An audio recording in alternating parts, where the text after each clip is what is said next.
El sábado fue muy técnico. Bueno, buenos días a todas, a todas, a todos. Vamos a iniciar el comentario de la sesión del sábado. Estaba justo diciendo que como el sábado la reunión fue de algo que tiene un carácter muy, muy importante, ¿no? Pero a la vez un tanto técnico. Creo que la sesión no sería muy prolongada, ¿no? Eh, y, y por otro lado está la situación del paro en Ecuador, que justamente hoy día es definitorio, ¿no? Porque se tiene que decidir, ¿no? En la Asamblea Nacional la situación de cesación o no del gobierno de Lazo, ¿no? Entonces creo que vamos a ser cortos y además también coincide con que yo tengo un compromiso de la universidad que me pusieron a las 10 de la mañana y me voy a tener que desplazar desde acá, desde la casa hacia uno de los locales de la universidad. Entonces, bueno, pues vamos a empezar. No sé si alguien quiera comentar. Les recuerdo, el tema fue sobre la pobreza, pero en particular sobre medición de la pobreza. Entonces, no sé si alguien quiere iniciar con su comentario. Buenos días, doctor, Buenos días. compañeros. Gracias por darme este espacio. Eh, sobre lo que se manifestó el día sábado del doctor Víctor Figueroa, nos confirmaba sobre muy interesante sobre este tema, donde se visualizó el enfoque basado en derechos humanos. Estaba muy interesante, donde hablaba el doctor sobre la disponibilidad, accesibilidad, calidad, adaptabilidad. Y en general, conclusión de Universidad de los Derechos Humanos, derechos.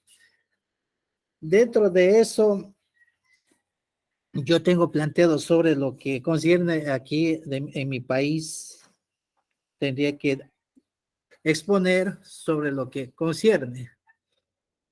Hablar sobre lo que del de un casco urbano y casco rural y casco marginal. Y eso es lo que más a nosotros nos implica, es del casco informal, digamos, sí. Dentro de eso, ¿cuál es inconveniente para nosotros y mayoría de los amazónicos? No sería tanto comentar del casco urbano, sino de lo de lo rural y marginal. Eso sería porque, en verdad, hablando de la calidad, no hemos sido siempre discriminados en la educación, en la salud, en el trabajo, porque qué calidad podemos hablar si los políticos solo nos han utilizado, aparentan. ¿Y por qué hablo de esto? Porque hablando de los cascos rural y marginales, hablemos aquí en la Amazonía ecuatoriana, y usted quizás, doctor, cuando vino, usted mismo palpó, en las comunidades, nuestras escuelitas no son de primera calidad. Hacemos todo lo que nuestros hermanos docentes han hecho, utilizando los materiales los didácticos para poder enseñar, pero no existe una calidad de educación.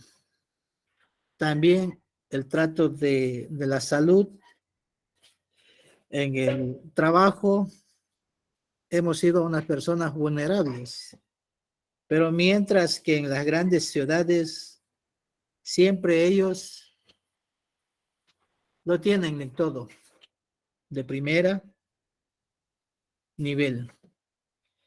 Y eso hace entender de que nosotros, los pueblos originarios en especial, y tenemos que luchar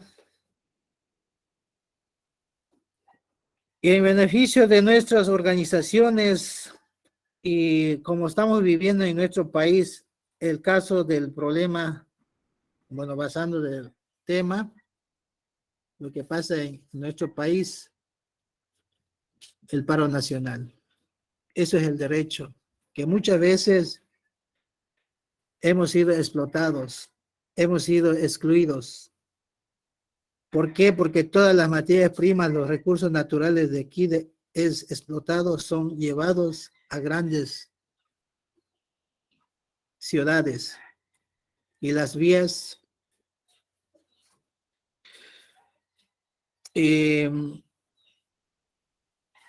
llevan todos esos recursos, pero no hemos sido tomados en cuenta, hemos sido excluidos. Deberíamos de tener una calidad de educación de primera, la salud, en todo lo que concierne la convivencia en nuestro país.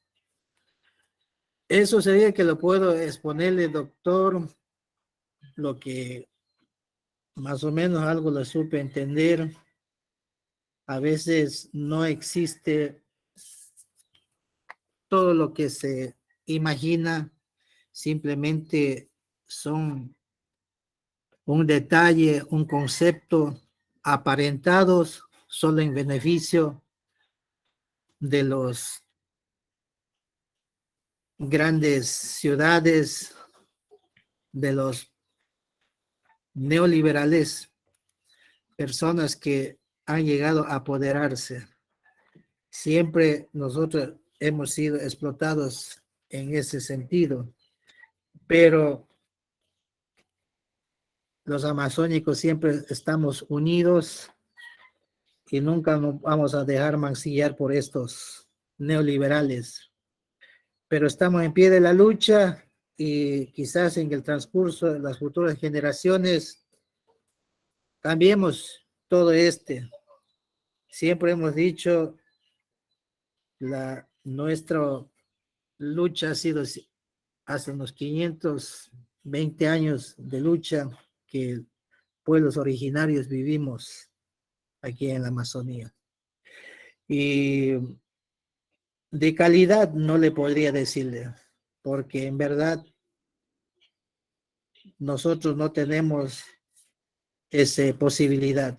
Siempre hemos sido explotados. Eso sería lo que le puedo exponer, doctor, lo que más o menos supe entender. Y antemano agradezco a usted, doctor, y a los compañeros que me han prestado atención. Muchas gracias, doctor. Gracias. Bueno, pues sí, justamente dentro de los indicadores, ¿no? Si vemos la sesión, ¿no? Que tiene un alcance muy preciso con respecto a la formación global del seminario, ¿no? Es una parte cuantitativa, ¿no? Y comparativa, y en ese aspecto pues siempre va a resultar que los indicadores son más favorables en todo el mundo a las áreas urbanas, ¿no? Aquí lo importante es ubicar la dinámica general de lo aprendido en el seminario, ¿no?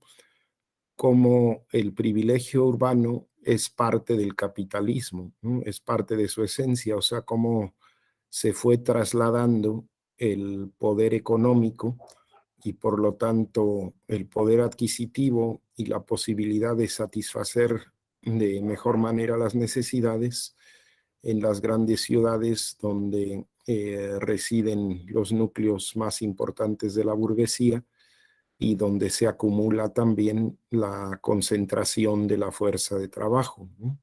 Entonces, pues eso es parte de la dinámica del capitalismo, solo revirtiendo digamos, lo que se llama la contradicción campo-ciudad, pero que implica pues revertir la relación capital-trabajo, ¿no? Entonces, por eso siempre vamos a tener esos indicadores.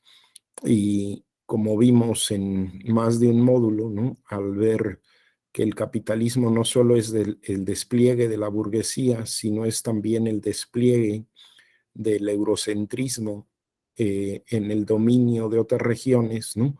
Y también en ocasiones, pues, algunos países con alcance de dominio regional, ¿no? Sobre otras naciones, beneficiándose de procesos de intercambio desigual que conllevan una diferencia no solo de clase, sino étnica, pues siempre vamos a tener también esa marca de la colonialidad, ¿no? De la desventaja de los grupos según su origen. O sea, los derechos humanos nos plantean una universalidad como pretensión que no tendría que distinguir a la persona del ámbito rural, del ámbito urbano, y a la persona de un pueblo originario de cualquier otro pueblo. Pero bueno, la dinámica objetiva concreta está siempre marcando esa diferencia hasta que no pasan demasiadas cosas en los países, ¿no? Que permiten paliar o reducir, ¿no? Estas grandes diferencias, y por eso es una constante batalla en estos ámbitos, como también en el ámbito de las mujeres, ¿no? Sí, ahora de la calidad, pues no, a partir de la exposición no podemos referirnos con detalle a la calidad, aunque justo el último intento, digamos, de los 20, 15 años últimos ha sido tratar de mostrar cuantitativamente algunos aspectos asociados a la calidad, ¿no? Finalmente todavía no es fácil determinar estos aspectos, ¿no? Y ahí más bien tendríamos que complementar con otras herramientas para ver lo que implicaría en los ámbitos básicos de los derechos humanos que son medibles, ¿no? La condición de la calidad, y ahí habría muchísimo que comentar justamente, eh, incluso en sentido contrario del aspecto de la medición cuantitativa, o sea, qué implica la calidad en la educación, en la alimentación, en la vivienda, en la salud, que de hecho comentaban Luis y otros compañeros, ¿no? Un poquito de este tema, pero en lo medible, pues es hasta donde nos dan este tipo de herramientas que yo creo que son indispensables ya a nivel mundial, son parte de una herramienta de política pública en todo el mundo, ¿no? Pero a la vez no podemos verla de manera aislada, ¿no? Y tenemos que comprenderla junto con los aspectos cualitativos y la dinámica general de producción y reproducción del capital, porque, bueno, pues como lo hizo muy evidente el expositor, el maestro Héctor Figueroa, él decía, las cifras han pasado distintos gobiernos con muy diferentes orientaciones, es decir, las más extremas que tienen un espectro de partido político en México, es decir, el PRI, que es el Partido Revolucionario Institucional que gobernó 70 años y luego volvió en 2006, ¿no? En 2012, perdón, luego el periodo de gobierno del PAN por 12 años, de 2000 a 2012, ¿no? Y ahora el gobierno venido de las perspectivas de izquierda de Morena, y el movimiento en los indicadores de pobreza es poco significativo, ¿no? Y lo es porque no se revierten las situaciones más generales de explotación. Sin embargo, por ejemplo, en los datos que se presentan de Ecuador, sí parece haber habido un cierto quiebre en la atención de la pobreza, tanto general como extrema, en lo que fue el periodo de 2017-2017, ¿no? Entonces necesitan hacer como cambios bastante significativos. Ahora también lo que pasa con las estadísticas es que muchas veces en números grandes no se ven de manera inmediata. Entonces, muchas de las acciones, por ejemplo, que ahorita están teniendo lugar, es posible que los indicadores lo reflejen en la próxima medición, es decir, cuando ya no esté este gobierno, porque pues así se van moviendo los datos, ¿no? ¿Algún comentario más?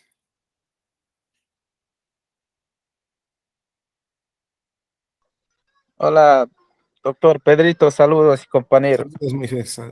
Adelante. Sí, quería hacer un pequeño comentario de la clase del día sábado. El tema de mediación de la pobreza extrema y programa de ayudas sociales y de todo lo que yo he vivido aquí en Ecuador. Había observado, había evaluado de todo, desde mi niñez, juventud y hasta ahora, que cada gobierno en su periodo no se proyectaban, ¿no? a hacer una ayuda a la parte urbana y la parte rural. Eh, lo que había visto de la administración de cada gobierno de la República o gobiernos locales como gas parroquiales, alcaldías, prefectura, que siempre las ayudas eran o es dirigido sin encuesta previa, como una vez, no me recuerdo, el gobierno que empezó a hacer un levantamiento de la información a través de fichas o encuestas de la pobreza extrema, de la gente realmente que tiene necesidades, ¿no? Porque al hacer una encuesta desde la base, ya puedes tener un enfoque que realmente hay familias necesitadas, pero más son dirigidos a los amigos, ¿no? A los familiares, a los compadres. No, no tal cumple lo que dice la Constitución o acuerdos, programas que está encajado dentro de una organización pública. Una vez me recuerdo, había un programa de vivienda. Entonces, ¿qué pasó? Cogieron a un ingeniero de su familia, de su amigo. Entonces, eso debía caminar y ver solo a los amigos. Pero la gente que realmente no, la gente que necesitaba tener una vivienda digna, no fueron beneficiados. Especialmente un ejemplo aquí en Río Blanco, ¿no? Amigo de un prefecto que trabajaba en Midubi, ¿no? De una organización que estaba dirigido, que ellos debían hacer este programa de construcción de viviendas. ¿Qué hace? Le dan contrato a ese amigo y caminó buscando a los familiares. Familias que tenían una casa de 2, 3 pisos, construyeron otras casas de Midubi. Entonces ahí criaron chanchos, pollos. Entonces realmente la gente que necesitaba no se benefició de esta vivienda. Entonces yo digo que realmente es lo que la gente no practica, este espíritu de ayuda a la gente que realmente necesita. Entonces debían hacer una estructura, una política de apoyo a las comunidades, que realmente donde un dirigente o una autoridad debe caminar en las bases, levantar una encuesta real, ¿no? Porque desde sus asientos, desde sus oficinas, hacen proyectos, pero esto no realmente llega a la ayuda en las bases donde realmente vive la gente que necesita. De la educación mismo, si es una beca, son dirigidos a los familiares, a los primos, a los sobrinos. Toda ayuda está así, lo que yo he visto aquí en Ecuador. Y esperemos, últimamente la administración de ex Corea es algo, no voy a favor, pero es algo que hubo un pequeño cambio, ¿no? Donde se pudo ver que realmente qué es la educación, las becas, que deben ser mejores estudiantes. Un poco se publicó la información y la gente llegó a saber hasta las comunidades rurales. Pero luego todo eso cambió. Esperemos que los gobiernos locales que, que puedan al menos volver a tener este sentimiento de volver a ver a las comunidades que realmente tienen esa extrema pobreza, de que necesitan unas buenas escuelas, su centro de salud, agua potable, energías eléctricas, y esperemos pues que la gente tenga esa conciencia de su profesión poner en práctica. Todo lo que está escrito en la Constitución no se lo practica. Entonces, yo realmente estoy muy agradecido a la clase del día sábado. Esperemos nosotros, con los estudiantes del CIET, poder realmente empezar al menos a hacer una práctica con unos pequeños proyectos de seguir socializando a los líderes de las bases. Es un pequeño comentario que puedo aportar. Gracias, doctor Pedro. Gracias, Moisés. Pues sí, no es muy diferente el panorama, yo creo que a México y al resto del continente. La verdad es que yo creo que en cualquier caso se tiene que tener una experiencia de vigilancia constante de los programas, ¿no? Desde los movimientos sociales, porque de otra manera pues siempre entran estos procesos de corrupción, aunque sí también creo que en cada país se van elaborando herramientas, ¿no? Para poder controlar. En México, como justamente los procesos de apoyo fueron fundamentales en el dominio del PRI durante 70 años, ¿no? Hubo mucha susceptibilidad a limitar, ¿no? El control de las ayudas, lo cual no se ha logrado nunca cabalmente, pero al menos sí es un poco diferente a cómo se vivía en el fin del siglo XX, que era ya un verdadero escándalo la situación de corrupción y discrecionalidad en las ayudas sociales, ¿no? Aquí creo lo interesante que comentaba el maestro Héctor Figueroa era que tenemos los criterios, ya pues ahora sí que el movimiento social y las comunidades tenemos que ponernos las pilas para poder controlar los procesos corruptos, ¿no? O sea, uno de los criterios que comentaba era el de la universalidad, ¿no? Que justamente de ahí el enfoque en derechos humanos, ¿no? Otro era, pues, impedir, ¿no? Esto que comentas, Moisés, el clientelismo que se le dice acá en México, ¿no? De apoyar a ellos, o en el caso que comentas, incluso más que clientelismo, incluso el nepotismo, es decir, el favorecimiento de amigos y familiares, ¿no? Y junto a esas cuestiones de control del clientelismo y de universalidad, está el otro criterio que se comentaba que también es muy relevante de en la búsqueda de la universalidad, no perder lo que, por ejemplo, en México parece se pierde en estos últimos años, ¿no? Que es la atención a aquellas personas en una situación extrema, ¿no? De extrema pobreza, porque eh, a veces al dejar los programas a un funcionamiento según la demanda, dejan de atenderse justamente algunos sectores. Yo recuerdo mucho una de las sesiones en que ustedes en la Amazonía exponían que, bueno, no es para nada la misma situación de alguien, por ejemplo, no sé, de Quito, de Guayaquil, a la que viven algunos pobladores del Amazonas, ¿no? Ya que incluso para desplazarse, para cualquier ayuda alimentaria, bancaria o de otro tipo, pues hasta a veces tiene uno que tomar un helicóptero, ¿no? Entonces, pues se vuelve absurdo porque estas cuestiones de los programas sociales en todo el mundo, ¿no?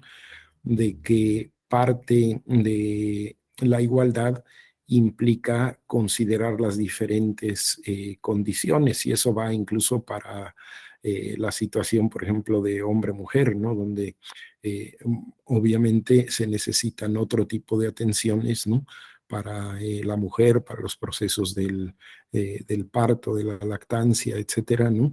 Entonces, cuando consideramos como iguales situaciones que tienen una desigualdad, pues en realidad estamos profundizando la desigualdad en lugar de ampliándola, ¿no? Entonces yo creo que esos criterios son importantes, ¿no? Ya no es tanto la medición, sino la aplicación, digamos, de los apoyos, como dices, Moisés, ¿no? Que sean, existan controles, ¿no? Tanto legales como sociales frente al clientelismo y el nepotismo, que exista un criterio de alcance universal, pero que exista también una atención a las personas más necesitadas, ¿no? Y que puedan tener una condición más difícil para el acceso, ¿no? Por eso uno de los criterios ahí del último cuadro que me pareció muy interesante que planteaba el maestro Héctor Figueroa era estos 4 criterios que retomó Marcelo, ¿no? Y donde uno de ellos pues es justamente la accesibilidad, ¿no? No sé si Raúl Correa levantó la mano, porque la levantó y se fue. Gracias, profesor Pedro. Buenos días a todos. Creo Buenos días. que eh, estoy, ay, no sé cómo explicarme. Creo que todo el diplomado, todo el curso que hemos venido tomando, desde mi punto de vista, es una teoría académica que a nosotros nos debe de permitir abordar en la lucha social los temas que son de interés ciudadano. Todo nos nutre para mejorar nuestra exposición, para defender nuestra propuesta, para darle contenido, para darle sustentabilidad. Todos los elementos que hemos aprendido hasta este momento aquí en el diplomado debe de mejorar la participación de cada uno de nosotros en la lucha social por el cambio. Y mejorar quiere decir ser superiores para romper esa cerrazón del funcionario. Y creo que nos da los elementos para elevar el contenido. ¿A qué me refiero? Y perdón por no saberme explicar. Los últimos, lo que vimos con el profesor Héctor, es una parte fundamental en la cual a nosotros nos sirve para tener la mediación de cada uno de los problemas que agobian a una ciudad, a un pueblo, a un país. Y precisamente de eso nosotros nos debemos en algunas ocasiones de valer, porque eso nos da el elemento de dirigir nuestro reclamo, nuestra lucha social, ya sea en materia educativa, en materia cultural, en materia de derechos constitucionales. Pero si nosotros, las organizaciones sociales, en este espacio, solamente nos concretamos a dar la opinión de tal o cual programa y en la vida real de carne y hueso no desarrollamos los elementos de cambio, entonces mi pregunta es, ¿qué estamos retomando de este diplomado? O sea, yo en muchas ocasiones, y hablo de la Ciudad de México, no de otros países, si nosotros hablamos de un programa de vivienda, ¿qué hacemos con todos los elementos académicos que ustedes nos han dado para mejorar nuestra lucha y para mejorar los programas de vivienda? Si hablamos de universalidad para derechos asistenciales, ¿qué hacemos nosotros? Si hablamos del programa de mejoramiento barrial, ¿qué hacemos nosotros? O sea, ¿dónde está nuestra propuesta? ¿Dónde está, con todos estos elementos que ustedes nos han vertido, dónde hemos dicho, presentamos a tal institución una propuesta para mejorar en base a la estadística que se nos proporcionó, en base a los elementos académicos que nos han dado, para mejorar las condiciones de cada ciudadano, de cada pueblo? Pero no lo hacemos, profesor Pedro. O sea, siento yo que este espacio en ocasiones, pues, damos una opinión de tal o cual programa, pero fuera de eso ya no veo que queramos avanzar en cambiar esa realidad. Yo lo vivo, a lo mejor mi miopía política no me lo permite ver, pero creo que este espacio académico que ustedes nos han brindado es precisamente para fortalecernos académicamente, darle rumbo y contenido a la lucha en contra de los funcionarios, destazar sus propias normatividades, sus propias reglas de operación. Ustedes ya nos dieron el contenido académico, ahora nosotros tenemos que hacerles ver con sus propias letras. Universabilidad quiere decir para todos, y no es cierto, porque la estadística dice esto, en fin, ¿no? Que no sigan dándole a tole con el dedo, porque yo insisto, son temas que no le ponemos atención. Los explicamos, los decimos, pero yo no veo que estemos haciendo algo por revertirlos. El tema del agua, como en Nuevo León no hay manifestación social, como en Nuevo León no se colapsa, como en Nuevo León no sucede nada, pues cuando yo toco el tema del agua, pareciera ser que aquí no va a pasar nada en la Ciudad de México. ¿Cómo es posible que un gobierno nos vaya a dejar sin agua, saliéndome un poco del tema, ¿no? Pero dentro de la estadística que nos dio el profesor, hay muchos temas, la ecología, la salud, son muchos temas, y en todos nosotros hemos participado, y en todos tenemos la experiencia, y con esta formación académica que ustedes nos han dado, que creo yo que nuestra tarea, más que ser nombrada, es que en la práctica hagamos las propuestas que tenemos que defender en las calles, en la movilización, porque si no lo hacemos, pues cada sexenio va a pasar lo mismo. Perdón por extenderme, es lo que yo quería comentar. Gracias. Muchas gracias, Raúl. Sí, pues sin duda ese es el sentido, ¿no? Y la intención de origen del seminario, que no está dirigido, aunque de pronto pueda haber alguna persona de la población general, está dirigido a personas que tienen una inserción en el movimiento social, y como decía Marx en las tesis sobre Feuerbach, ¿no? De lo que se trata no es de interpretar la realidad, sino de transformarla. Y aquí sí, pues esto es importante para todas y para todos, ¿no? Que logremos llevar a la práctica todo esto que se estudia, porque el estudio, digamos, si no se concreta en la operación transformativa, pues no tiene sentido. Y por eso creo que también tiene pertinencia en este momento el comentario que hace Raúl, en el sentido de que ya están todos realizando o empezando a realizar su trabajo, su video, sus entrevistas, su trabajo de investigación más tipo tesis, etcétera, lo que cada quien está haciendo.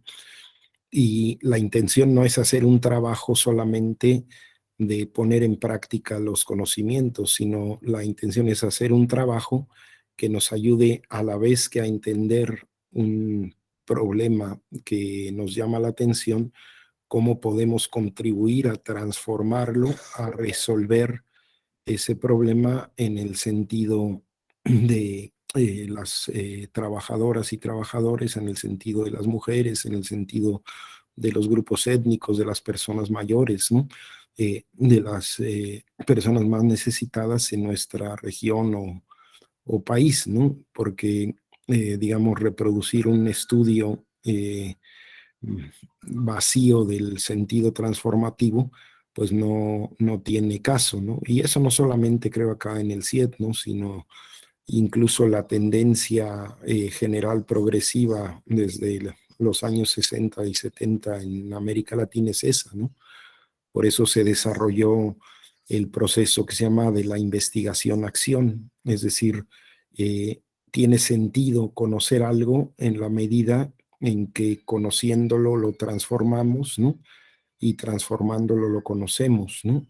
Entonces, ojalá todas y todos, ahorita que van a dar el jalón para en agosto y septiembre presentar los primeros pasos del trabajo, ¿no?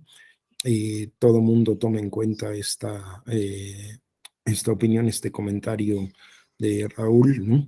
En el sentido de que logremos utilizar los conocimientos en el proceso de la acción transformativa, porque de otra manera, pues diríamos que no sería exitoso este seminario. Este seminario está hecho para eso, ¿no? Para el movimiento social, ¿no? Para ser una herramienta que le sea útil, ¿no? A cada uno y a el grupo al que se pertenece, ya sea local, regional o nacionalmente, ¿no?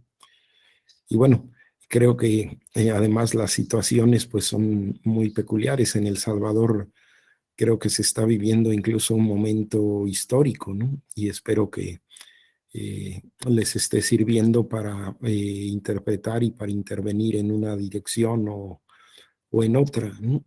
Y claro que no son cosas fáciles, pero siempre podemos hacer. A veces logramos conseguir, ¿no? Las transformaciones y otras al menos marcar que no se están haciendo, por decir, ¿no?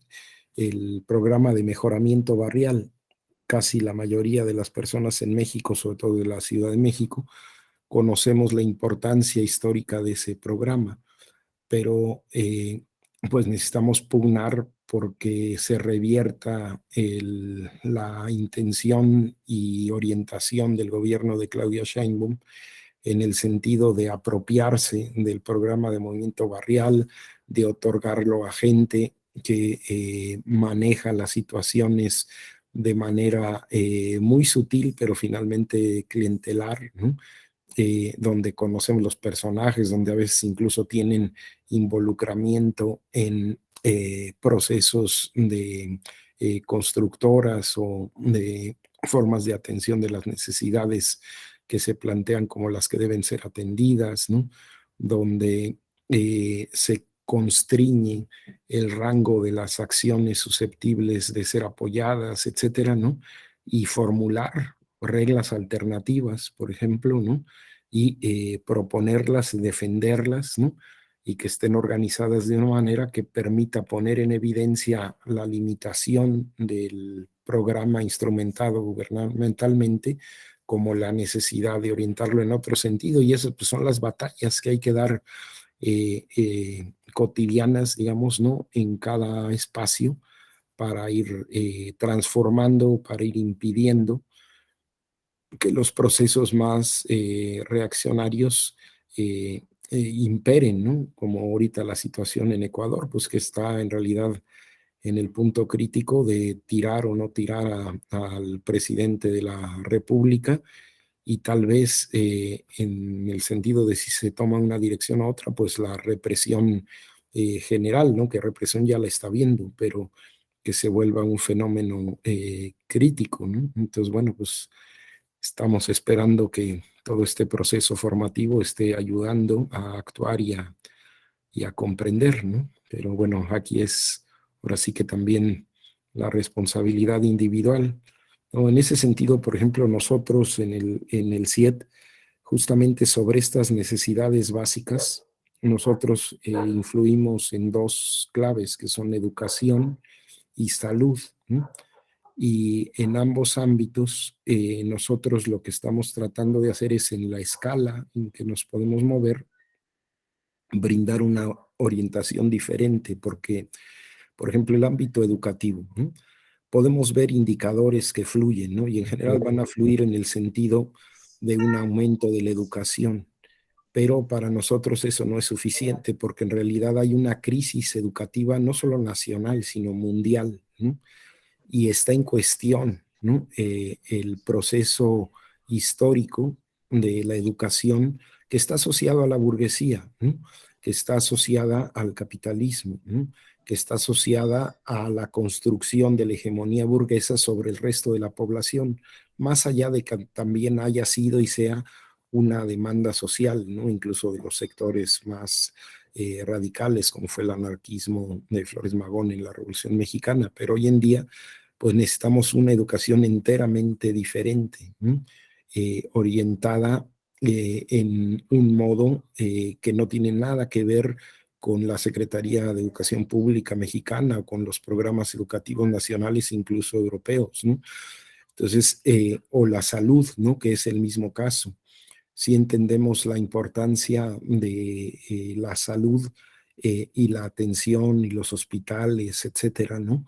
pero nos parece que la orientación de la salud de calidad y acorde con los saberes, ¿no?, que se tienen en el mundo y en las comunidades originarias hoy en día, nos permite atender la salud de una manera radical y totalmente diferente a la que se atienden los sistemas de salud y de medición, y por eso impulsamos también estos procesos de formación y acción, porque cada proceso que impulsamos en el ámbito de la salud es formativo y transformativo de los estados de salud, ¿no? Entonces, bueno, creo que en cada ámbito cada quien tiene que ir viendo cómo instrumenta y cuál es el alcance que tiene como persona o como grupo, ¿no? Adelante, Raúl. Sí, gracias, profesor. Hay mucha razón y mucho contenido lo que usted nos enseña. La estadística, por lo menos para mí, en lo personal, que ando ahí como loquito haciendo propuestas ambiciosas, ¿en qué me han servido? En nutrir mi propuesta. El tema del agua, necesito mucha estadística, muchísima estadística, mucho análisis. Ahorita hay que fundamentar ese tema. Por otro lado, hace un corto tiempo vino la doctora Sheinbaum a inaugurar aquí la sustitución del drenaje en el predio del Molino y le entregué un cuadernillo que yo le llamo la ciudad de la salud. Aquí en el predio del Molino tenemos un terreno que hemos resguardado precisamente para equipamiento en materia de salud, clínicas, clínica geriátrica, clínica ortopédica, clínica veterinaria, son 12 clínicas. Pero ese proyecto, profesor, lleva un contenido estadístico desde el ámbito nacional y estadístico desde el ámbito de los parámetros que marcan los organismos internacionales. Lamentablemente, pues no se le da el impulso que debe de tener. Y la estadística, los datos, todo nos hace falta porque pareciera ser que en esta zona del Molino estamos rodeados de infraestructura pública en materia de salud. Pareciera ser. Pero cuando vemos la estadística, maestro Pedro, nos damos cuenta que no, que lo que existe es una infraestructura privada. Creo que necesitamos nosotros tener a la mano personas como el profesor, donde nos nutran de estadística, porque basarnos en la estadística oficial, pues o es maquillada o está desfasada, ¿no? Vemos el INEGI, que cada 10 años actualiza la estadística, los partidos políticos no actualizan su estadística y se siguen dando dádivas de personas que ya ni existen en este mundo. Entonces, lo que necesitamos es no la estadística oficial. Y no dudo que haya estadística, pero pues cuesta.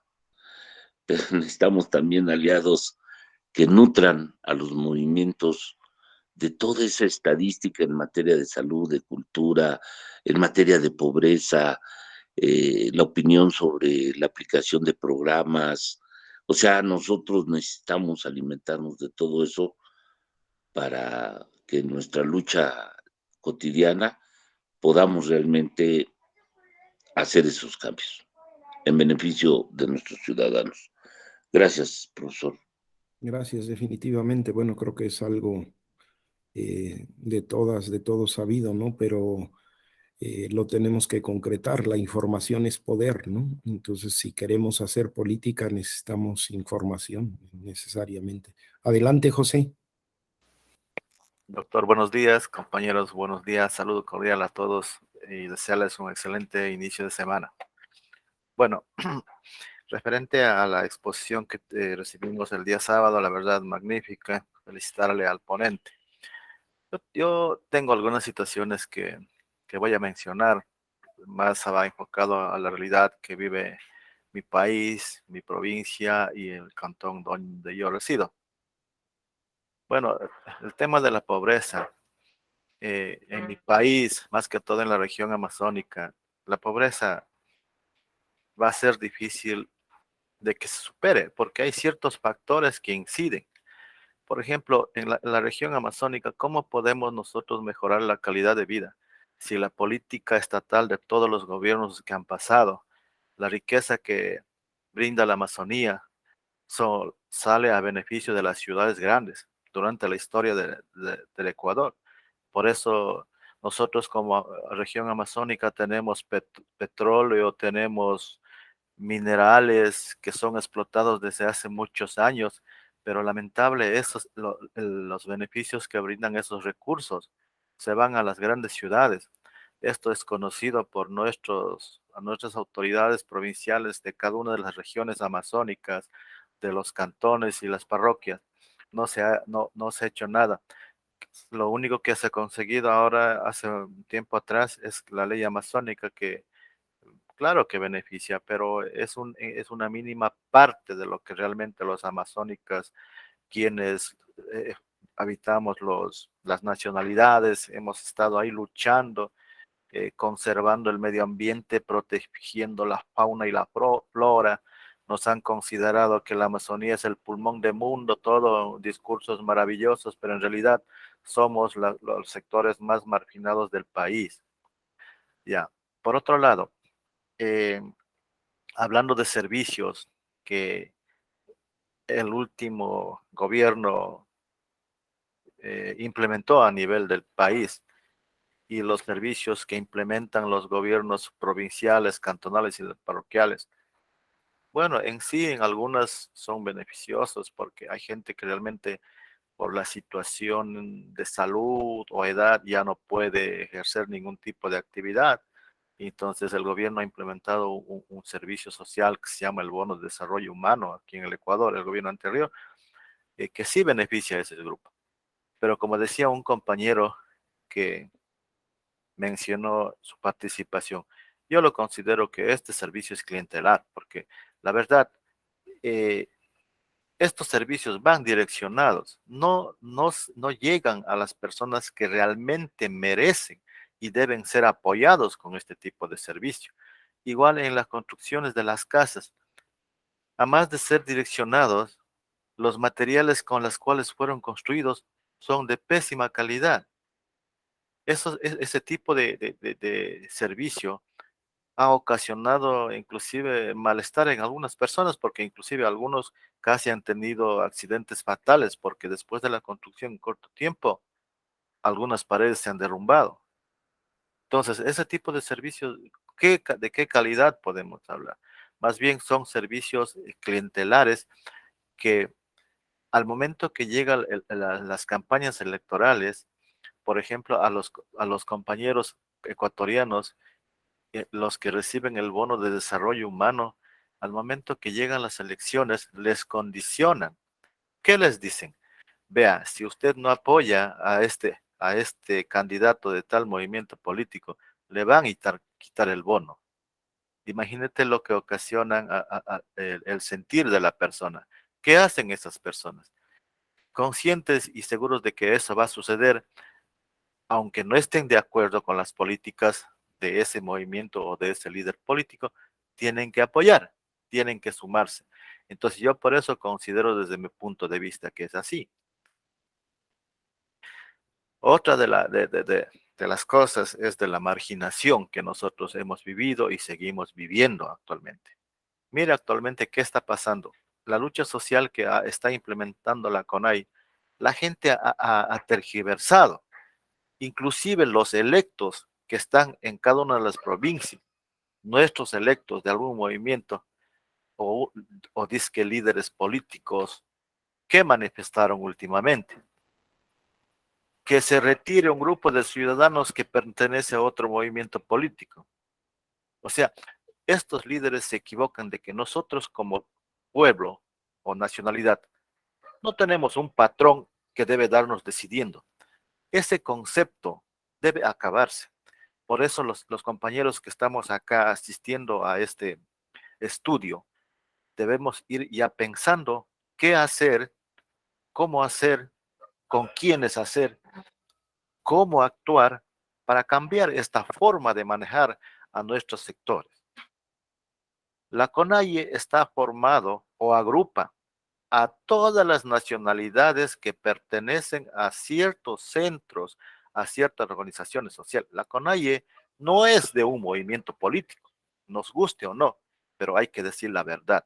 Y eso se confunde, eso tergiversa. Por ejemplo, en mi centro, que pertenecemos a la Federación Shuar, ahí están compañeros que son de otras religiones católicas.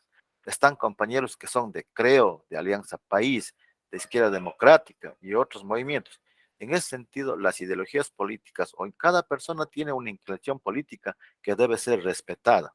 Y no podemos marginar. Imagínense, ahorita mismo en esta manifestación, los líderes políticos están marginando a nuestra misma gente de diferentes nacionalidades, diciendo que se retiren los que son de otro movimiento político. La lucha social no debe manejarse de esa manera. Entonces, en ese sentido, yo pienso que no son los gobiernos que nos manipulan, inclusive, nos discriminan o nos marginan. Somos de la misma nacionalidad quienes por ambicia de poder o interés personal quieren o hacen pensar de que ellos deben tomar decisiones por nosotros, cosa que no es así y no debe ser así. Otro de los aspectos que se ha tenido en cuenta es de que la marginación también viene en los sectorizadas.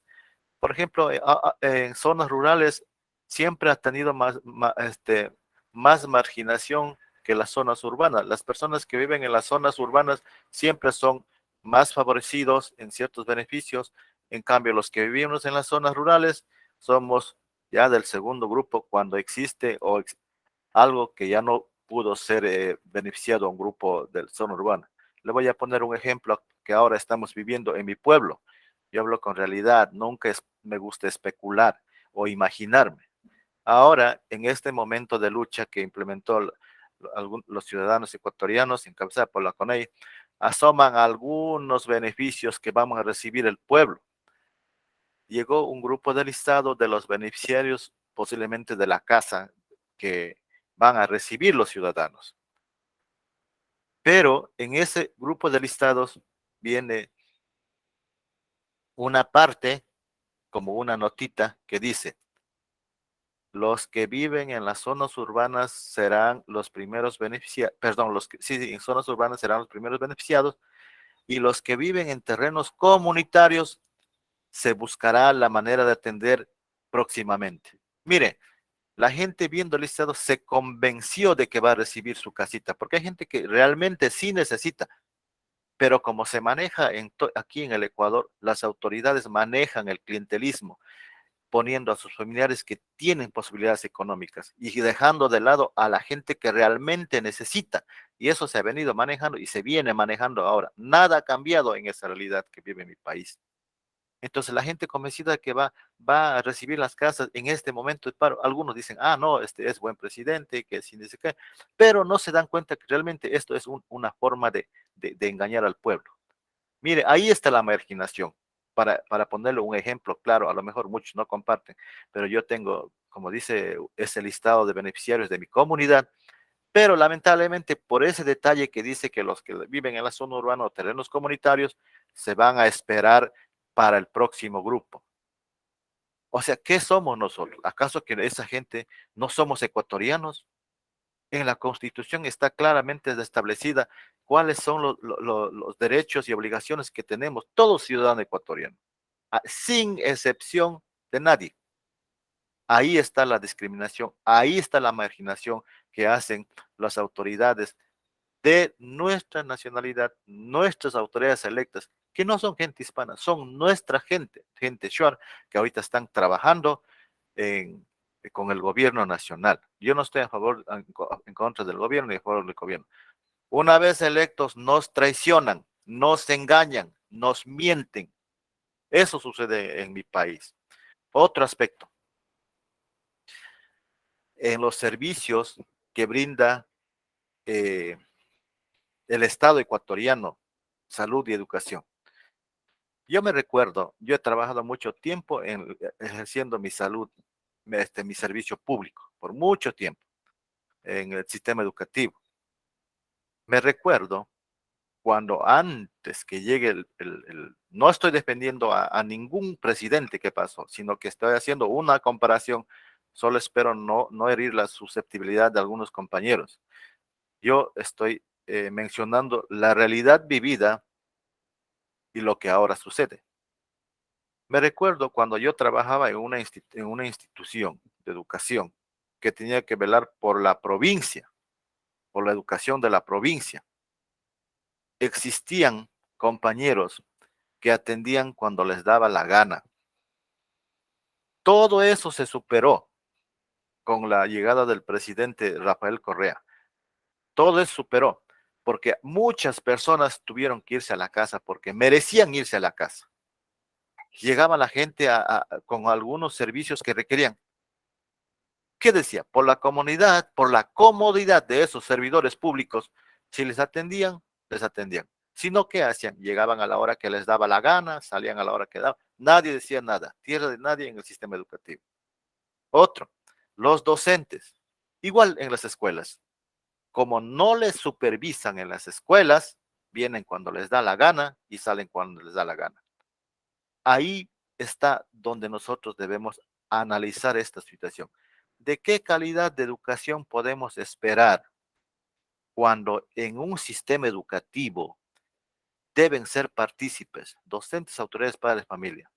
¿Para qué? Para brindar un servicio de educación de calidad y eficiente. Si estos partícipes que son no cumplen su función, no podemos nosotros acusar solamente al Estado ecuatoriano que el Estado ecuatoriano no nos da. El Estado ecuatoriano actualmente brindó todas las facilidades para que las nacionalidades, de acuerdo a sus realidades, impartan la educación aplicando su modelo de educación con su idioma, su cosmovisión, de acuerdo a la realidad de las nacionalidades. Por eso es que nosotros en el Ecuador tenemos una Secretaría de Educación Intercultural Bilingüe. Ahí está. No podemos decir que el Ecuador educativo no tenemos, no nos ha apoyado. No, ahí está nuestra Secretaría de Educación Intercultural Bilingüe, con nuestro modelo propio de educación. Yo pregunto a los compañeros que a lo mejor aquí son docentes, ¿están aplicando ese modelo de educación? Felicitarles a los que sí hacen, pero la gran mayoría, yo hablo de mi comunidad parto, para no ir muy lejos. ¿Qué se hace? Lo más cómodo y lo más fácil, la educación tradicional. ¿Cómo podemos hablar de mejorar la calidad de educación? Si es que las personas que deben aportar, implementar, aplicar y ejecutar no lo hacen. Solamente dicen, acusan que el Estado no da, no, pero no es todo eso. Eso no es real. Yo hablo de mi país porque nosotros en el Ecuador sí hemos recibido apoyo las nacionalidades para implementar nuestro propio modelo de gestión. Y para terminar, en el sistema de salud, igual, se hizo magníficas estructuras. Tecnología se implementó. Tenemos personal humano preparado. Pero ¿qué pasa ahora? Yo me fui al hospital, no hay medicamentos. Me voy al seguro, no hay medicamentos. Nosotros aportamos en el seguro. Pero a pesar de los aportes que hacemos, tenemos que comprar nuestro medicamento en las farmacias, en las clínicas, otro gasto. ¿Cómo podemos hablar de calidad de salud? Primero desde el servicio. Ahí sí el gobierno tiene que velar. buenos médicos, bueno, pero si no hay nada, ¿qué podemos nosotros hacer? No hay medicamentos, no hay nada. ¿Qué van a hacer los médicos? ¿Qué podemos exigir? Actualmente, la política de Estado del gobierno actual está en decadencia. Todo, educación abandonada. Las unidades ejecutivas de Milenio, inversiones grandes, donde ya están deteriorándose. Los centros de salud sin medicina, algunos médicos despedidos. Toda esa realidad estamos pasando. La política estatal actual no se ve con buenos ojos desde mi punto de vista. Es así que nosotros, como compañeros amazónicos, creo que la mayoría somos amazónicos, inclusive en este grupo estamos la mayoría de la provincia de Morona, Santiago. Ya. Sí debemos hacer algo. Con estas participaciones y estudios que estamos llevando, yo pienso que no solamente es de exponernos la realidad que vivimos, sino que debemos ir planteando desde ya cuál sería el primer paso que debemos dar, porque de nada nos va a servir que cada uno vayamos llevando nuestros conocimientos y no tratemos de impartir, compartir y buscar la manera de actuar y intervenir en estos focos que hemos apuntado y conocemos realmente que sí se debe hacer algo. Muchísimas gracias, doctor, y muchísimas gracias, compañeros. Muchísimas gracias, José. Bueno, creo que tu exposición ayuda mucho a asimilar para el contexto ecuatoriano y amazónico. Reiterar, ¿no? O sea, en las peticiones de este tipo de asuntos tenemos que pedir el acceso universal, tenemos que pedir que existan las leyes que regulan y los programas específicos, las reglas de operación que sean adecuadas, que permitan controlar de manera legal y que permitan la exigibilidad de los derechos, ya sea alimentación, salud, vivienda, etcétera, ¿no? Y ya la otra parte, pues que esa nunca va a moverse, es el tener como personas y como grupos el criterio y la vigilancia para que las cosas se cumplan, ¿no?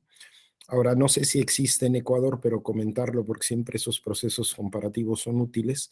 En México existe desde hace un tiempo lo que podemos llamar la obligación de servir del servidor público, en el sentido de que ningún servidor público pequeño, mediano o grande puede negar el derecho de audiencia, ¿sí? O sea, si te compete la acción de una autoridad, tú tienes el derecho de audiencia y cuando no se cumple el derecho de audiencia es exigible y puede ser incluso algo que llegue hasta los derechos humanos, ¿no?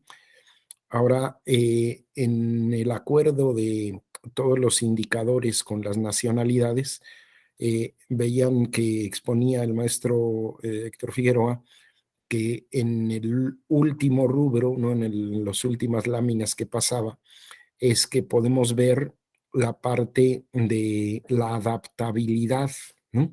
¿Sí? De los criterios a las situaciones como sería el de las nacionalidades, ¿no? Y esto a mí me parece fundamental, sí para las personas Shuar o de cualquier otra nacionalidad, pero en general para todos, porque es ahí donde podemos pugnar por un cambio civilizatorio, ¿no? O sea, eh, la alimentación pues tiene que implicar un cambio en la manera de alimentarse porque los satisfactores se ven desde el punto de vista, digamos, de la economía, y entonces se da una alimentación pues que genera la diabetes, los problemas del hígado graso, una serie de cuestiones que son propias de un modelo de civilización, de una alimentación, donde muchas veces mantener los núcleos de práctica económica, cultivo y sentido de nuestras culturas originarias nos permitiría mantener una salud mucho más alta que la de que se tome en cuenta en esos procesos, digamos, ligados totalmente al capital. Y lo mismo en la educación. O sea, no es solamente el acceso a la educación entre las personas Shuar, sino a la educación Shuar para los Shuar en un proceso donde el acento sea en la propia lengua, porque como hemos repetido en este seminario, donde entra la educación bilingüe y bicultural, se acaban las lenguas originarias, ¿no? Y lo mismo va para la vivienda. De hecho, lo comentaba el maestro Figueroa, ¿no? Que la vivienda tiene que ser relacionada con la satisfacción de una necesidad básica, pero también con lo que es la cultura y la región, ¿no? Es decir, no se puede cometer el crimen que se ha hecho 1000 veces en México, por ejemplo, de en lugares tropicales con un calor muy fuerte, ¿no? Y con lluvias se ponen techos de lámina, ¿no? Y pisos de firme, y va a contracorriente de toda la cultura y a contracorriente de lo que es una buena vida en esas regiones, ¿no? Y en realidad es más grave la situación de vida a veces con esos techos de lámina, ¿no? Que con las viviendas muy sencillas tradicionales de palma o de otras materiales, ¿no? Y lo mismo va para salud, ¿no? Porque además de, digamos, el acceso, ¿no? De servicios, hospitales, etcétera, está el poder desarrollar una conciencia y una práctica comunitaria de salud que permita sin medicinas sostener gran parte de la vida de la salud cotidiana. Y esto no es algo utópico. De hecho, tal vez por raras persistencias, por ejemplo, en México, resulta que en una encuesta que se hizo por el Seguro Social, ¿no? Hace unos, que sería como 15 años, ¿no? Eh, la mayoría de los problemas de salud de la población se atienden fuera del sistema de la medicina alopática, ¿sí? O sea, más del 50% de la población prefiere atenderse por vías no medicalizadas, ¿no? Pero eso no es malo, ¿sí? Eso es bueno porque evita los procesos de iatrogenia, es decir, de afectación y muerte por los sistemas de medicina. Ustedes saben que, por ejemplo, en los Estados Unidos, que tiene este acceso general a la medicina de patente, la primera causa de muerte hoy en día es la medicina misma, ¿sí?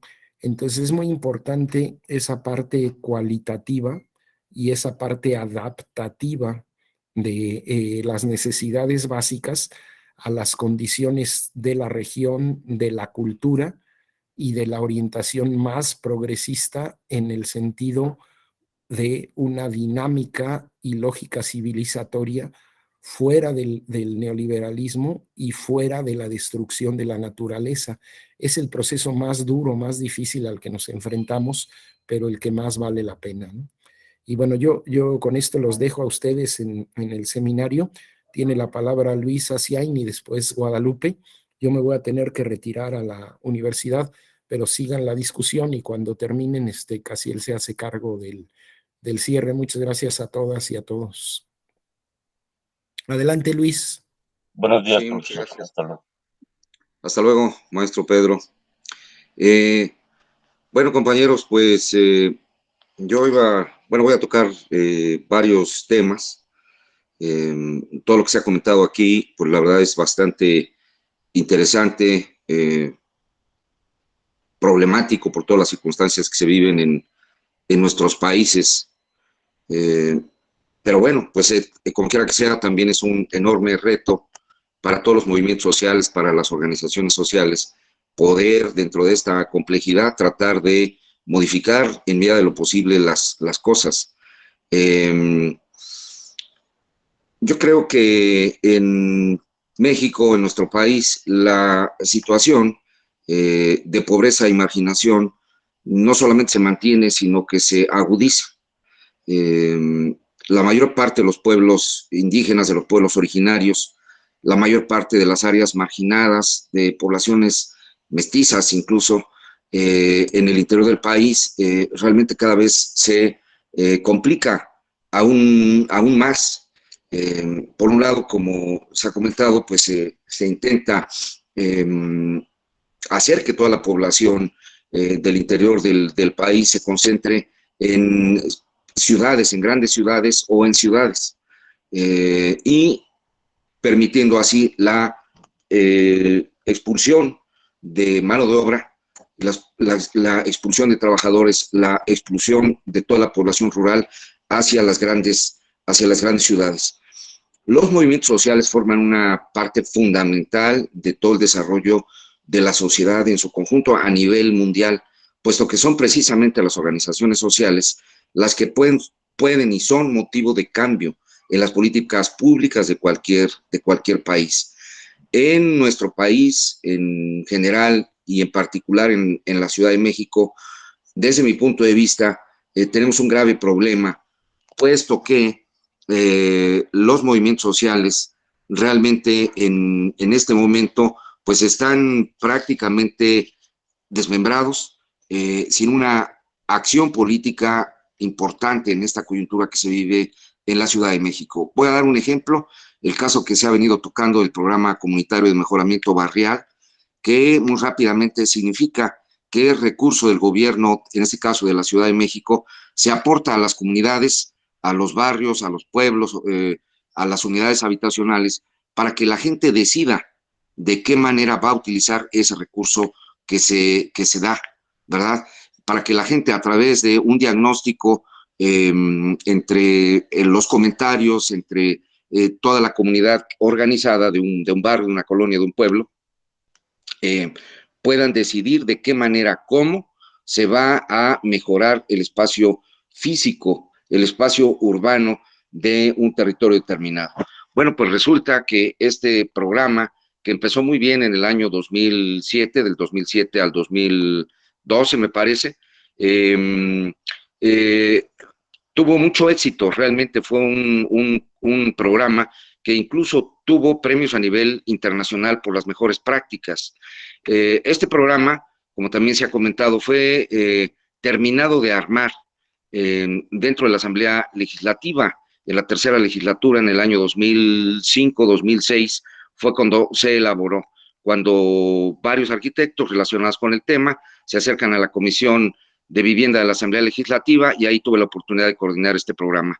Sin embargo, este programa, que fue tan exitoso, que fue seguido también muy de cerca por las organizaciones sociales, en este momento ya no es atendido por ellas, ya no se intenta recuperar justamente la versión original.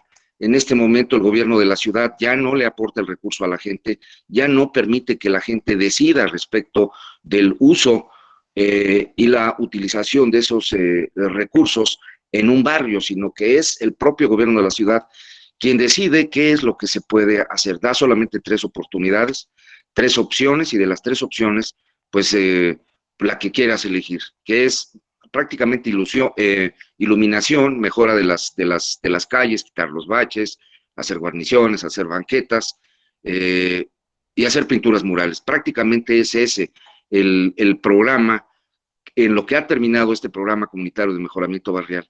Sin embargo, insisto, las organizaciones sociales no pelean, no luchan realmente porque se regrese a su versión original este programa.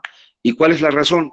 Pues la cooptación de muchos luchadores sociales, de muchas organizaciones políticas dentro de un gobierno que se pensó de izquierda y que en los hechos no lo es, funciona realmente como si fuera un gobierno, bueno, es un gobierno de derecha, es un gobierno que quizá en el mejor de los casos podemos decir que es un gobierno de centro, pero no es un gobierno de izquierda. El problema es de que para mí muchos de los luchadores sociales se dejaron llevar por el canto de las sirenas y fueron cooptados por el gobierno federal y por el gobierno de la ciudad, dejando detrás el movimiento social. Ilusoriamente se pensó que ya estando dentro de las instituciones de gobierno se iba a pelear de una mejor forma y se iban a lograr muchos cambios sociales que se venían demandando y que formaba parte justamente de la intencionalidad de estas organizaciones. Sin embargo, a medida del tiempo, pues se ha visto que no, y que realmente han sido cooptados de manera total. Se recibe un salario quincenal, hay prestaciones de ley, hay unos aguinaldos a fin de año, y pues se la llevan tranquilo. Y ahí, muy probablemente, si las cosas siguen así, pues esos luchadores sociales van a terminar perdiéndose dentro de las instituciones de gobierno.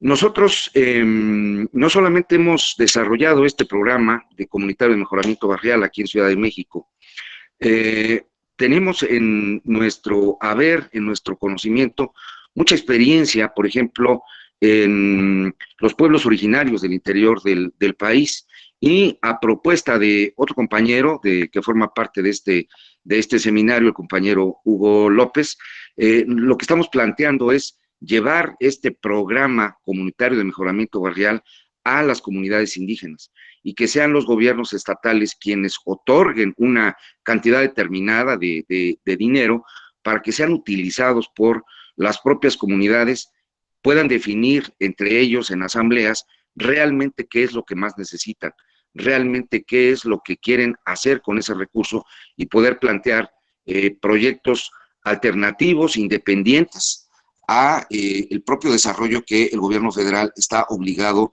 a atender en dichas comunidades. Yo creo que este programa, si se logra impulsar de una manera importante, si se logra hacer entender a este nuevo gobierno federal, a los gobiernos estatales, de qué manera podemos hacer llegar estos recursos, instrumentarlo con... todo debe tener normas, todo debe tener reglamentos. Yo opino que sí es correcto, que debe de ser de esa manera, para vigilar sobre todo el buen uso de los recursos, pero llevarlo a comunidades indígenas donde se decida, insisto, de manera propia, de manera colegiada entre todos los habitantes de una comunidad, realmente creo que sería de nueva cuenta un programa muy exitoso a nivel federal.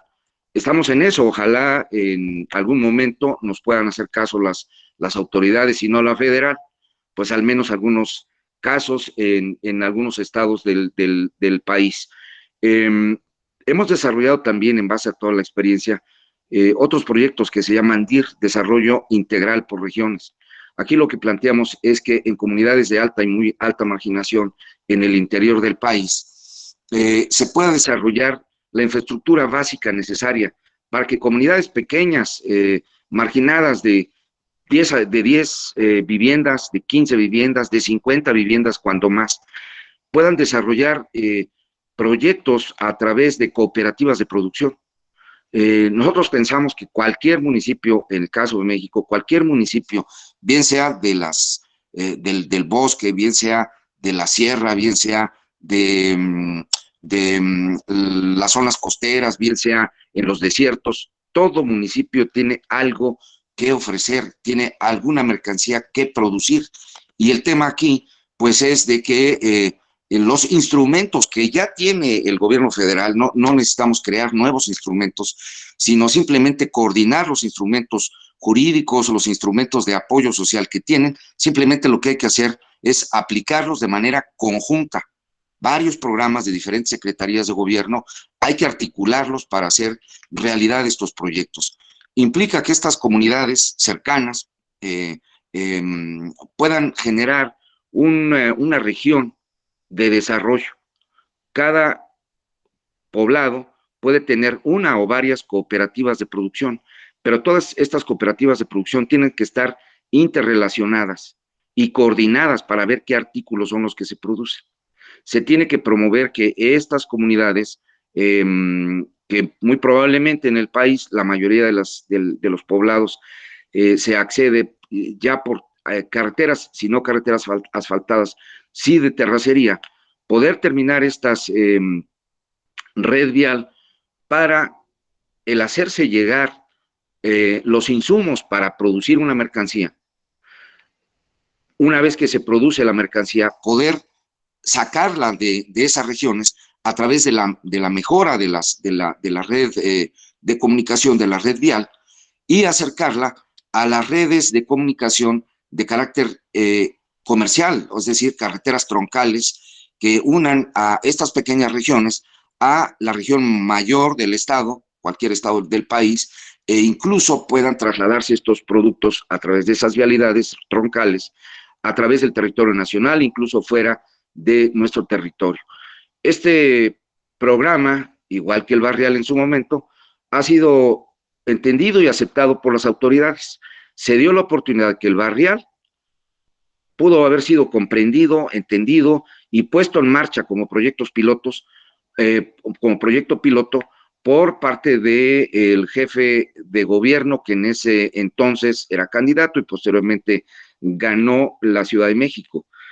Y este proyecto que nosotros planteamos de los DIR lo hemos presentado en diferentes instancias de gobierno federales, y en todo nos han dicho, sí, está muy bien, está excelente la propuesta. El problema es cuando nos dicen, pues sí, espérense, les vamos a hablar, y aquí seguimos esperando para ver cuándo pudiéramos echar a andar uno de estos proyectos. Nosotros pensamos que un proyecto de estos a escala de zonas de alta y muy alta marginación, un pequeño proyecto de 5 comunidades, de 6, 7 comunidades, es suficiente para que se pueda ver que sí es posible cuando los recursos son utilizados por las propias comunidades, bajo reglas perfectamente establecidas, ¿verdad? Que las comunidades pueden verdaderamente organizarse para hacer estos proyectos exitosos, ¿verdad? Y que todos estos productos, todas estas mercancías que se producen en estos diferentes poblados puedan estar siempre vigiladas, atendidas por una comercializadora de productos que todo el año esté trabajando para que esas mercancías puedan tener un mercado local, regional, estatal, federal e incluso internacional. Uno de estos proyectos es un proyecto de alto impacto en una región marginada de cualquier región del país, y yo creo que de cualquier país donde se pudiese aplicar.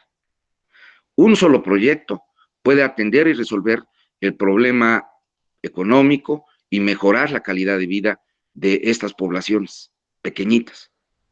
2 proyectos, evidentemente, serían mejor. Pero si imaginemos que en un estado o en un municipio, creo que allá se les llama cantones, varios proyectos de estos pueden ser de alto impacto a nivel regional. Varios o muchos proyectos a nivel de todo un estado de un país, de un estado, pueden ser proyectos de un alto impacto y pueden generarse, si se construyen cientos de ellos en un país, pueden generar un proyecto verdaderamente de un altísimo impacto social y económico, sobre todo en las zonas más marginadas del país. Bueno, no tenía otros temas, pero creo que me extendí demasiado y bueno, lo quiero dejar aquí para si tienen ustedes la oportunidad de comentar lo que acabo de decir o si tienen otros planteamientos, adelante. Muchas gracias, compañeros.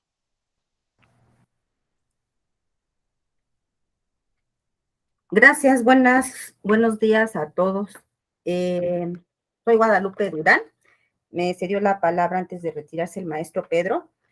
El punto es muy simple que voy a comentar con base, bueno, y estos comentarios que hago es con base en hechos, con base en experiencia, con base en resultados que se han dado, ¿no? Como decía, coincido muchísimo en los puntos de lo que expuso Tiwi, ¿sí? Y voy a tomar su frase que comentaba, ¿no? Espero no herir susceptibilidades de ninguno y de ninguno, tanto internos como externos, ¿no? Retomo, con base en lo de la experiencia, todo lo que se expone, de hecho, el punto de hacer las presentaciones, de dar el punto de conocimiento, de mostrar estadísticas, de etcétera, en sin número de cosas, pues simplemente son referentes, ¿no? Son referentes para llevar una dirección. Y el punto de marginación, decía Tiwi, la discriminación, ¿no? Los trabajadores, el exponer toda la situación, cómo se maneja en el Ecuador en el ámbito educativo, no es distante de lo que se maneja aquí en la Ciudad de México, digo, porque yo trabajé en el ámbito educativo durante 32 años y antes de esos 32 años estuve buscando bajo mis trincheras algún punto de pues de mejoría, de saber el por qué las cosas, de por qué se dan las situaciones. Y a final de cuentas he llegado a puntos de medulares. Todo viene siendo un punto de interés. El interés, como decía Tiwi, no importa si es el capitalismo, no importa si es el gobierno, no importa el tipo de organización que sea, no importa el nivel, el sector en el que se maneje, pero siempre se va a presentar un interés, ese interés del beneficio de unos cuantos. De estos cuantos, obviamente, tiene que ver mucho el punto de que les llegan a un determinado precio, o no solamente llegar a un determinado precio, sino simple y sencillamente, pues dentro de sus raíces traen ese instinto del poder económico, del poder de un puesto, del poder lograr, aunque sea en un mínimo punto, pero así es. La razón de esto, digo, se expone, están durante años, les vuelvo a comentar, 35 años trabajando y viendo. Lo interesante es plantear, decía por ahí también Luis, ahorita que acaba de terminar de participar, en el punto de programas, de proyectos establecidos, de que se tengan, sí, de que se presenten, sí, de que, como dijo ahorita, se está esperando a un punto de una respuesta, sí, pero desde mi punto de vista, y lo que yo quiero obviamente compartir, es de que se tiene que establecer un verdadero plan, ¿sí? Con tácticas, con estrategias, con un modelo, ¿sí? A lo mejor un modelo muy simple en donde se pueda comprender, entender y llevar a cabo realmente la ejecución. Comento todo esto, bueno, sí se ha aplicado, se ha llevado, pero yo lo vi porque trabajé desde el nacimiento con un modelo muy simple en el ámbito educativo, en ese entonces con el jefe que yo tenía. Él pertenecía a un grupo de trabajo, y quien estaba dirigiendo la institución era un grupo completamente diferente. Sin embargo, a través de esta serie de tácticas, estrategias, de hacer llegar el punto de ganar, ¿sí? Porque eso es lo importante, ganar, se logró llevar y establecer este modelo, ¿sí? En ese entonces se llamaba, digo, por cuestiones de confidencialidad no lo puedo decir, ¿sí?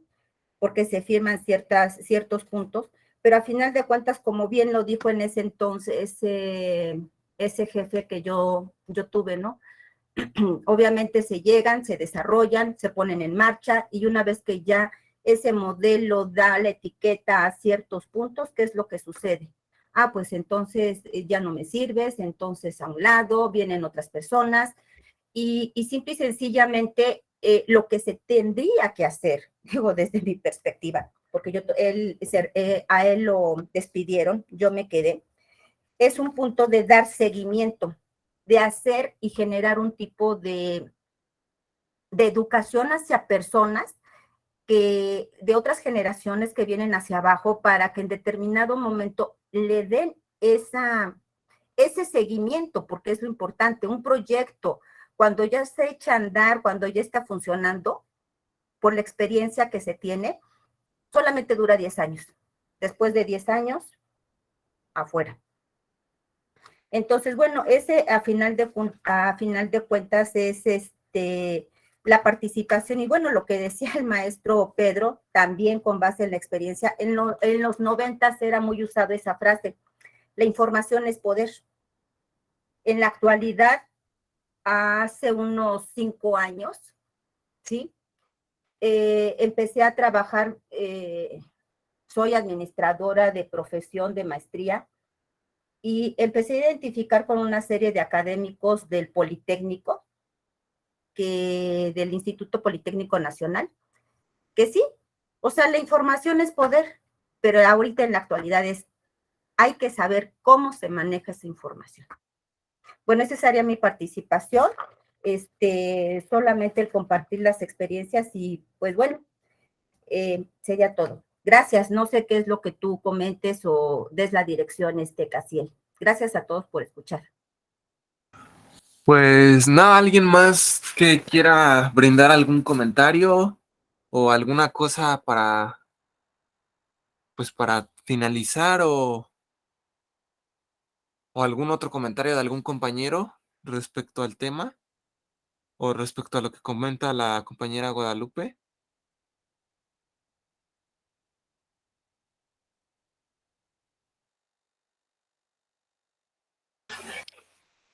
Buenos días, compañero. Sí, adelante. Sí. Bueno, respecto de la calidez y de calidad de educación, magnífico las exposiciones de los compañeros, excelente, mis felicitaciones. En verdad, todos queremos una calidad, un bienestar, un futuro mejor para la nación, del país, en cada uno donde vivimos, la mejor calidad de la educación, salud, trabajo, vivienda. Pero a veces existen tantas injusticias en cada uno de nuestros países que convivimos. Excelentes romanticismos, líricas que expresan los políticos para poder convencer a las personas vulnerables. Y dentro de ellos son personas del campo que los políticos siempre han venido utilizando de carnada. ¿Por qué expongo esto?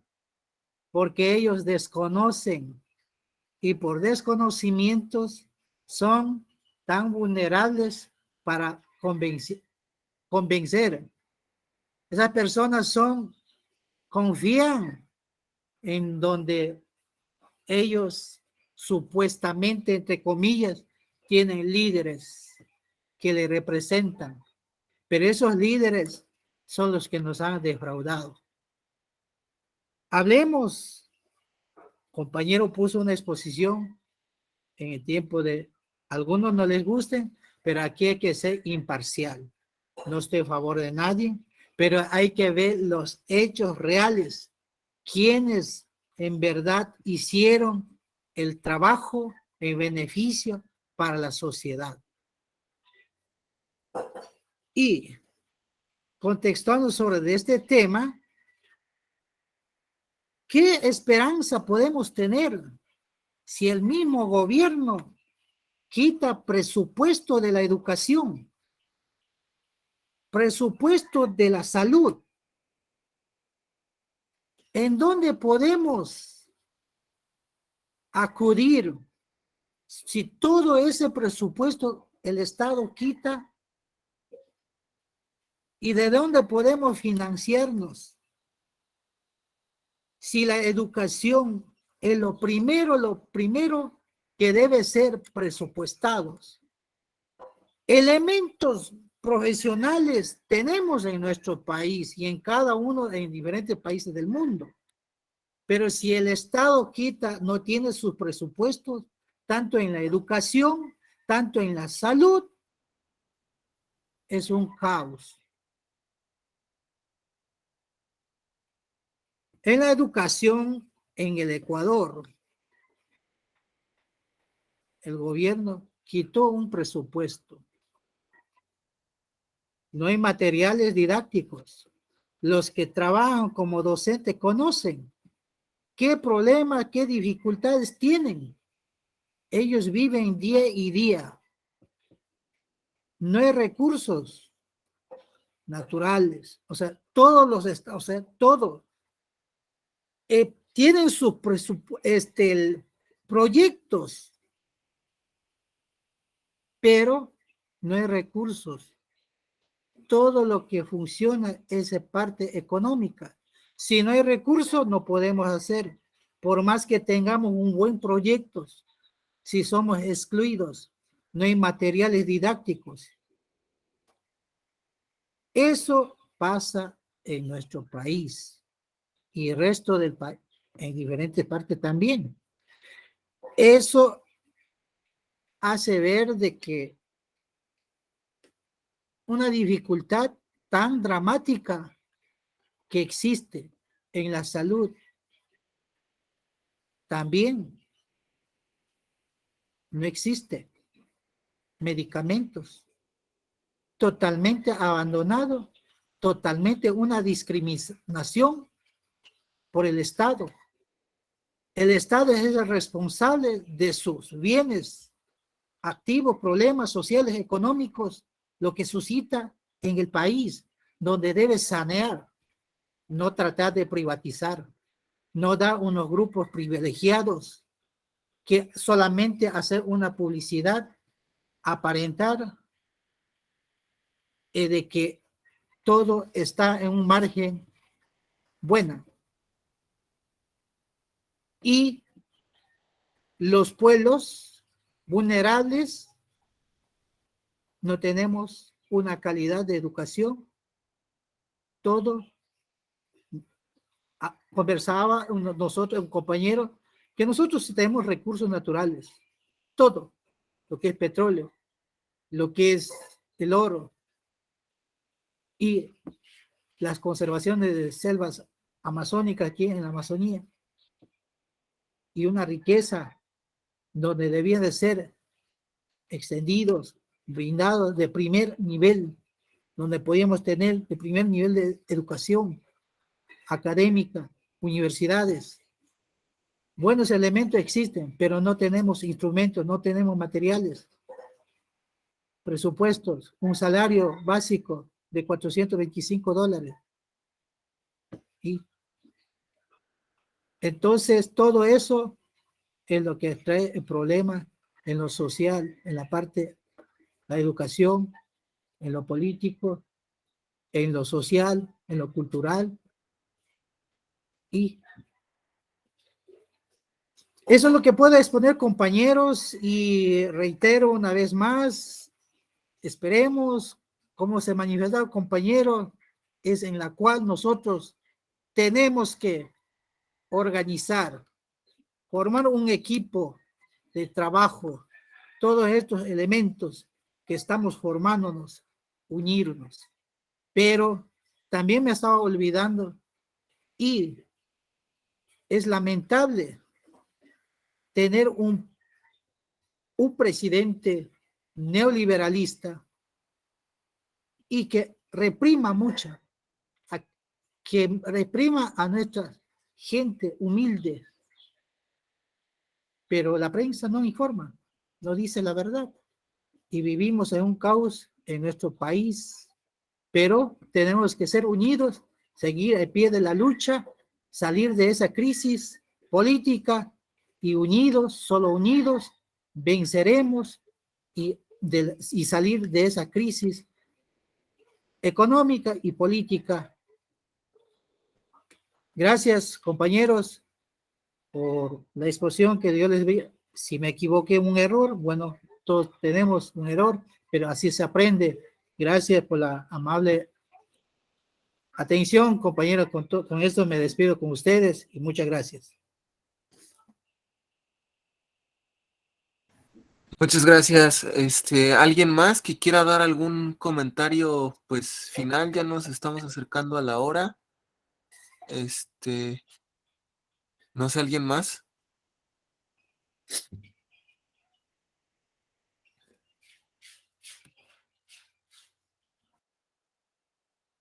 Si no, pues yo creo que aquí le dejaríamos y pues nos estaríamos viendo el sábado. Ok, Casiel. Que tengan buen Gracias, día. Casiel. Gracias, compañeros. Un Feliz inicio de abrazo. semana. Saludos. Buen inicio de semana. Buen inicio de semana a todos.